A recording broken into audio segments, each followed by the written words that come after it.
बिस्मिल्लाहिर्रहमानिर्रहीम। अस्सलाम वालेकुम। आज हम सूरह माऊन की रूहानी तौज़ीह और तशरीह पेश करेंगे। सूरह माऊन कुरान पाक की मक्की सूरत है और इसकी 7 आयत हैं। सूरह माऊन की पहली आयत का तर्जुमा है, क्या तूने ऐसे शख्स को देखा है जो रोज़े जज़ा को झुठलाता है। इसकी रूहानी वजाहत में हर उस इंसान का जिक्र किया गया है जो अल्लाह के अहकामात की नाफरमानी करता है। ये सिर्फ मुंह से कहने की बात नहीं है कि मैं रोज़े जज़ा को नहीं मानता या क़यामत के दिन को नहीं मानता। ना ही इसमें सिर्फ काफिरों को मुखातिब किया गया है, बल्कि इसमें हर उस इंसान को, चाहे वो मुस्लिम है गैर मुस्लिम है, सबको मुखातिब किया गया है। अल्लाह ताला फरमाते हैं कि नेक काम करो, मेरे नबी पाक सल्लल्लाहु अलैहि वसल्लम से मोहब्बत करो, मेरी मखलूक से प्यार करो, मैं तुमसे मोहब्बत करूँगा, क़यामत के दिन मैं तुम्हें जज़ा दूँगा। अब जो लोग नेक काम करते हैं वो क़यामत के दिन पर ईमान रखते हैं। उन्हें पता है कि आगे जाकर उनका एहतसाब होना है, रोज़े जज़ा का दिन होगा, पेश होना है, इसलिए अच्छे काम किए जाएं। इसके बरखिलाफ ऐसा शख्स जो अल्लाह के अहकामात की पैरवी नहीं करता, जिन कामों से मना फरमाया गया उनसे मना नहीं होता, जिनका हुक्म दिया गया उनको अदा नहीं करता, तो वो ऐसा शख्स है जो रोज़े जज़ा को झुठलाता है। यानी वो जानता है कि पेश होना है, लेकिन वो फिर भी इस बात को झुठलाता है। यहाँ ऐसे ही लोगों को मुखातिब किया गया है। अगली आयत है, और वो यतीम को धक्के देता है। इंसान बहुत सी नाफरमानियां करता है, लेकिन अल्लाह के नज़दीक सबसे पसंदीदा तरीन नाफरमानी इंसानी हकूक़ की हक तलफी करना है, यानी हकूक़ुल अबाद का ख्याल ना रखना। और हकूक़ुल अबाद में सबसे ज़्यादा काबिल तवज्जो हक यतीम का हक है, जिसके सर पर उसके बाप का साया ना हो। जब इंसान बुरे रास्ते पर चलता है तो उसके दिल से रहम का खाना खाली हो जाता है। अल्लाह ताला ऐसे शख्स के बारे में फरमाते हैं कि ये शख्स यतीम का हक अदा नहीं करता। क्या वो रोज़े जज़ा के बारे में जानता होगा कि उसे पेश होना है और जवाब दे भी होना है। अगली आयत का तर्जमा है, और मस्कीन को खाना खिलाने की तरगीब नहीं देता है। अल्लाह ताला को सबसे ज़्यादा जो अमल पसंद है वो है किसी भूखे को खाना खिलाना। जितने भी औलिया कराम या बुजुर्गाने दीन ने जो लंगर खाने खोले थे, उसका मकसद यही था कि कोई भी शख्स किसी भी मज़हब से हो, किसी भी कौम नस्ल रंग से हो, सबसे पहले उसकी भूख ख़त्म की जाए। उन्होंने कभी किसी से ये नहीं पूछा कि तुम्हारा मज़हब क्या है। भूखे का पेट भरना मज़हब, कौम और नस्ल से मारवा है। इस सिलसिले में एक वाक़या पेश खिदमत है।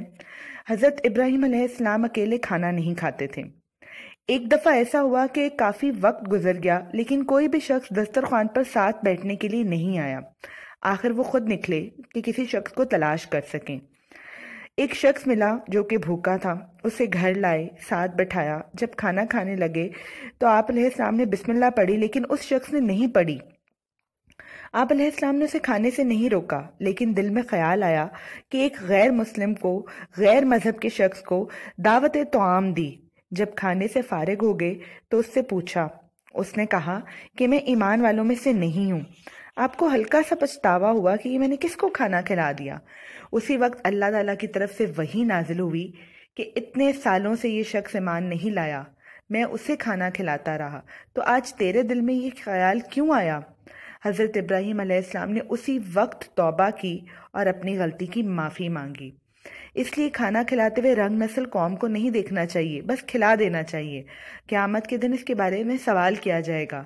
अल्लाह ताला फरमाएगा कि मैं तेरे घर आया था, दस्तक दी थी तेरे दर पर, लेकिन तूने मुझे खाना नहीं खिलाया। बंदा कहेगा, या बारी ताला, तुझे क्या ज़रूरत रोटी की, तो इन सब बातों से पाक है। अल्लाह ताला फरमाएगा कि मेरा फ़लाँ फ़लाँ बंदा आया था तेरे दर पर, तू समझ वो मैं ही था। इसलिए खाना खिलाना भूखे का एक बहुत बड़ा अमल है। सिर्फ इंसानों को नहीं, चरिंद परिंद, कीड़े मकोड़ों, हशरात, जानवर, सबको खाना खिलाने का हुक्म है। अगली आयत है, हलाकत है उन नमाजियों के लिए जो अपनी नमाजों को भुला बैठे हैं। यहाँ 2 बार नमाजियों का जिक्र हुआ है, जहाँ जो कि नमाज भी अदा करते हैं और नमाज की हकीकत को भुला भी बैठे हैं। बुनियादी तौर पर अल्लाह को इंसान के अमाल पसंद है और नमाज अमल मांगती है, इसलिए जो चीज़ अल्लाह को पसंद है वही असल नमाज है।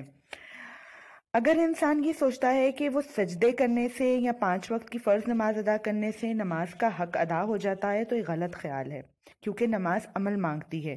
نماز میں جو کہا گیا ہے اگر اسے عملی طور پر ادا نہ کیا جائے تو وہ نماز نہیں ہے۔ اب عمل کیا ہے؟ عمل جہاد مانگتا ہے۔ جہاد کیا ہے؟ جہاد کارکردگی مانگتا ہے۔ کارکردگی کیا ہے؟ کہ جو اس میدان میں چل رہا ہے وہ شہید اکبر کے راستے پر ہے۔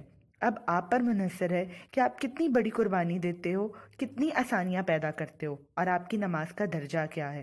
حضوری نماز اس کے بعد آتی ہے۔ پہلے توجہ طلب نماز یہ ہے کہ انسان کی اصل نماز لوگوں کی خدمت کرنا ہے۔ خدمت کر کے جو نماز ادا کی جاتی ہے اس کا سکون درجہ الگ ہی ہے۔ نماز ادا کر کے اگر خدمت کی جائے تو انسان کو ویسا سکون نہیں ملے گا، کیونکہ نماز کی قضا ہے، خدمت کی کوئی قضا نہیں ہے۔ اگلی آیت کا ترجمہ ہے، جو دکھلاوا کرتے ہیں اور برتنے کی چیز دوسروں کو نہیں دیتے ہیں۔ جو لوگ دوسروں کی مدد کرتے ہیں یا نماز پڑھتے ہیں وہ دل سے ایسا کر رہے ہیں یا دکھاوا کر رہے ہیں، ایسی عبادت منہ پر ماری جائے گی۔ برتنے کی چیزوں سے مراد یہ ہے کہ ہمسائیگی کا خیال رکھا جائے۔ چیزیں ایک دوسرے کو دینے سے آپس میں پیار محبت بڑھتا ہے، آپس میں لین دین سے حقوق بھی ادا ہو جاتے ہیں۔ بنیادی طور پر یہ سورہ پوری کی پوری حقوق العباد پر ہے۔ یتیموں کے حقوق، مساکین کے حقوق، ہمسایوں کے حقوق، بندوں کے حقوق، یہ وہ تمام حقوق ہیں جن کی ادائیگی سے انسان اللہ کے سامنے سرخرو ہوگا، اور اللہ فرشتوں کے آگے سرخرو ہوگا اور کہے گا کہ دیکھو میں نے تمہیں کہا تھا میرے یہ وہ بندے ہیں تو تم نے کہا تھا نہ بناؤ، یہ فساد کریں گے، اور میں نے تمہیں کہا تھا جو میں جانتا ہوں وہ تم نہیں جانتے، وہ میں نے ان کے بارے میں کہا تھا۔ اور ایسا گروہ بھی ہوگا جو جہنم کی طرف جائے گا تو فرشتے کہیں گے کہ دیکھو کہا تھا نا کہ نہ بناؤ، یہ فساد کریں گے، تو وہاں اللہ کی رحمت کام آئے گی، نبی صلی اللہ علیہ وسلم کی شفاعت کام آئے گی، اور ان کو ان کے جرم کی سزا دے کر بخش دیا جائے گا۔ بے شک اللہ بہت ہی رحیم اور کریم ہے۔ بہت شکریہ، جزاک اللہ۔